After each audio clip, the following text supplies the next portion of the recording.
Good evening, Synth fans. This is Pocket Spell coming in from New York City with my first ever YouTube video. I'm doing this because there seems to be demand for content on the new Teenage Engineering OPXY, and I myself have been a huge fan of the OPZ for years. It is my main instrument of choice. It has sequenced all of the tracks I've ever released on streaming, my live sets. Everything is composed and arranged on here. It's my favorite man-made device. So, like many of you, I was extremely excited when this upgrade came out. Now, I say upgrade, but really this is more of a cross between the OPZ and the OP1 field. Personally, one of my favorite things about the OPZ is the portability. Of course, some of that has been sacrificed for all of the functionality that we get with the XY that we did not have with the Z. So it's a bit of a trade-off, but I think many of us will find that it's a worthwhile and a welcome one because this thing is nuts. I don't have a lot of time here tonight, and this is kind of new for me, so I thought maybe we'll just do a quick loop together from scratch with the stock sounds and see how it goes, and maybe we'll all learn something. I'm still reading through the manual. I'm still digesting this. I haven't had a lot of time with it, maybe a few hours. Of course, coming from the workflow of the OPZ, it's not too steep of a learning curve, but it is quite different in many respects. So let's just start here and see how we do. That drum sounds a little big for me, so let's go into here. These are sounds that it comes with. I got the pack from Rephaser, which is excellent.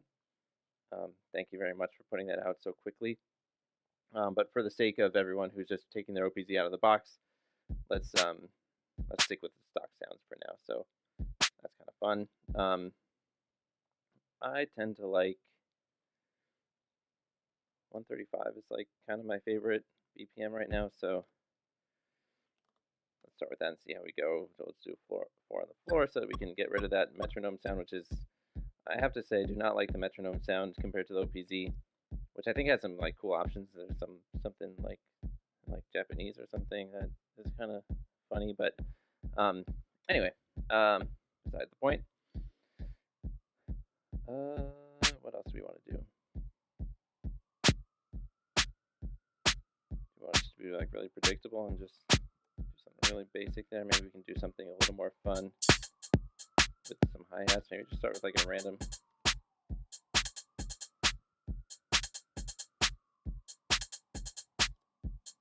It's feeling a little strong to me, so I'm going into the mixer.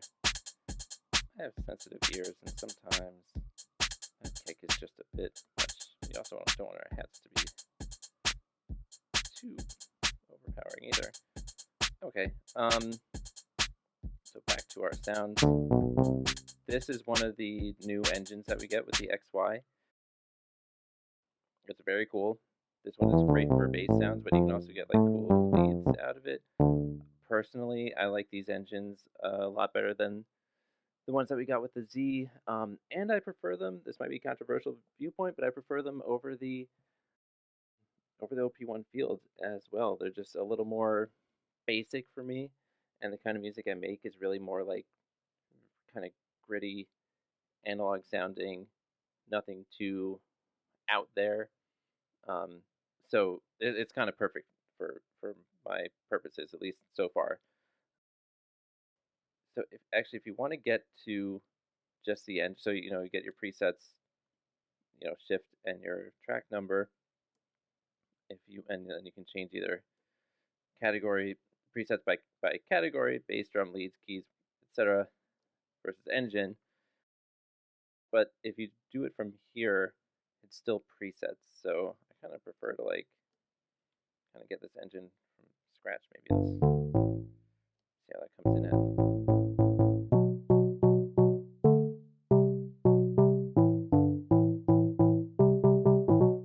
That's kind of cool.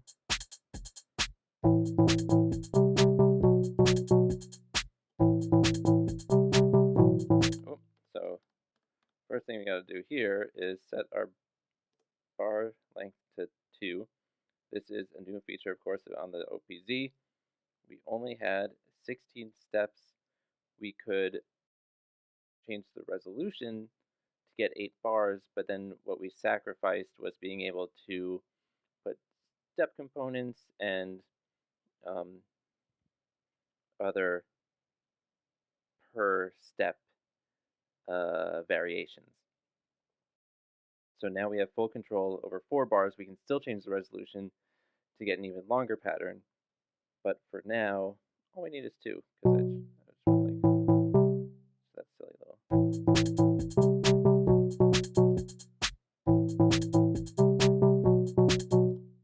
Okay, that's like.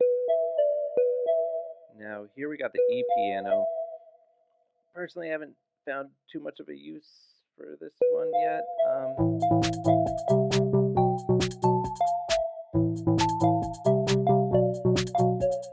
don't know what key we're in yet either. Let's see what key this thinks that we're in.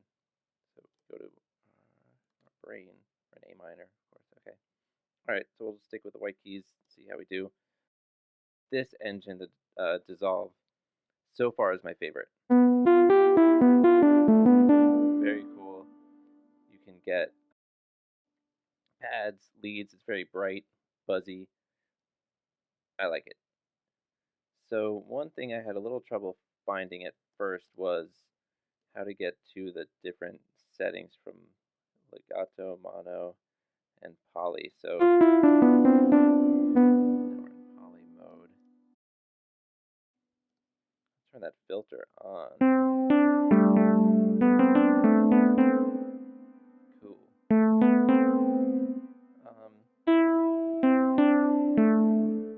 not gonna mess with the LFO right now. Let's just keep it simple. Okay, what were we doing here?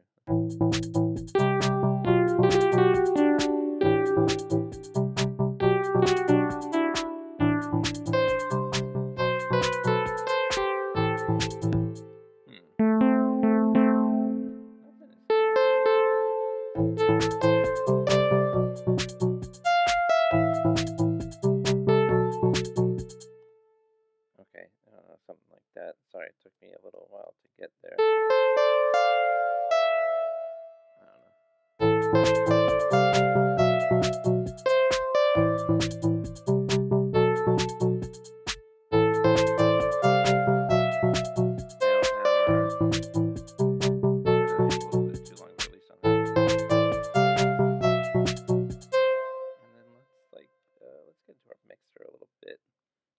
Down. Let's see where our effect sends are. So on the left we have delay. On the right we have reverb.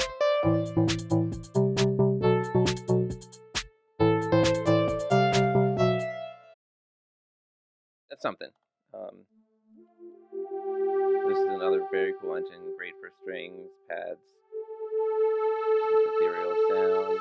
I don't even like need to mess with this. It's just kind of like perfect as it is. Let's see how it sits in the mix. Let's just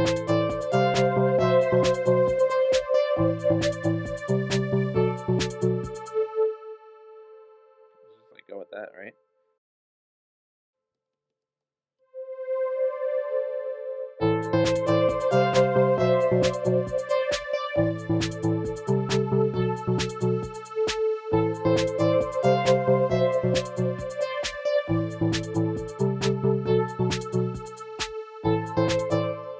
We've only used a few tracks so far. We definitely have a bunch left here.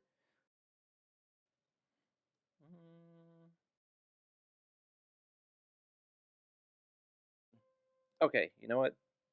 Let's check in on the brain and see if we can get any cool chord progressions out of this.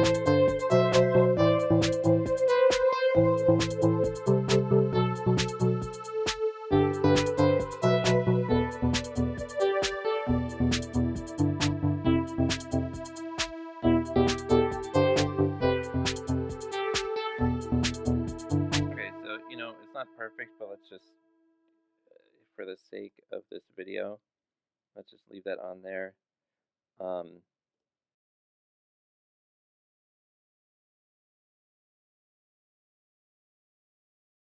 So let's go into our arranger mode. This is also very different from the OPZ workflow, which was, for me and many of us, probably super fast, flying through patterns, copy, paste. This, at least for me so far, has taken a little more time to get used to, but is much more powerful. Let's just, so these are our tracks, the pattern that we have on each track. These are our groups, which is more like what a pattern was on the OPZ. And then after we create our groups, we can get into song mode. So let's just kind of mess with, like, what if we mute a bunch of stuff for group 1?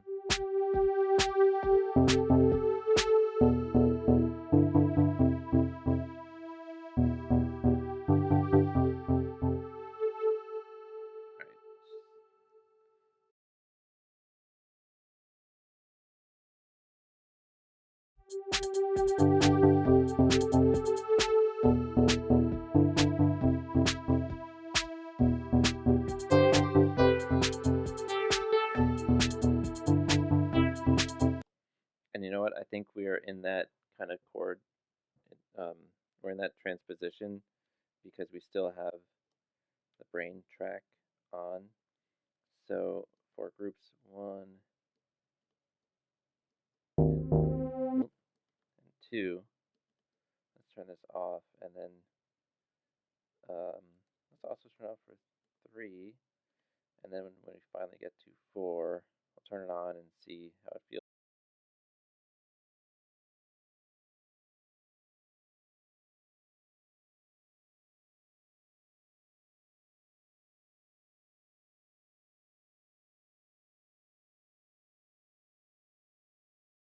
I don't know. Let's see how this comes together when we go to song mode. So this is where we lay out the order of our groups and how many times each group plays through, and that becomes our song. So play 1 once, then do like 2 2s, 3. It's all like totally random. I don't even remember how these sound. A couple 4s, a 5.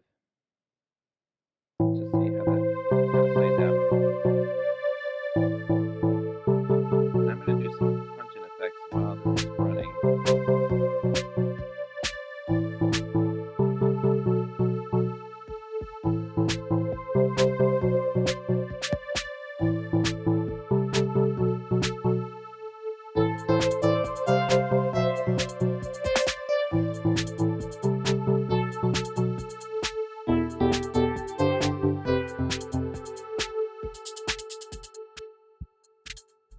I'm getting carried away with the punch-in effects now, but I also wanted to get there.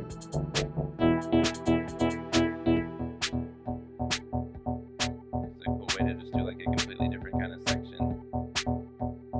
And we can sequence these too, of course. It has a different kind of effect on each group because there's different tracks playing. So obviously that flew through the groups way too quickly.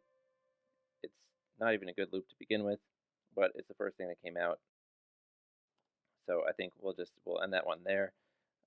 Maybe I'll just kind of like play through a few of just like the first. This is just the first few. These are all kind of synth wavy territory, I guess.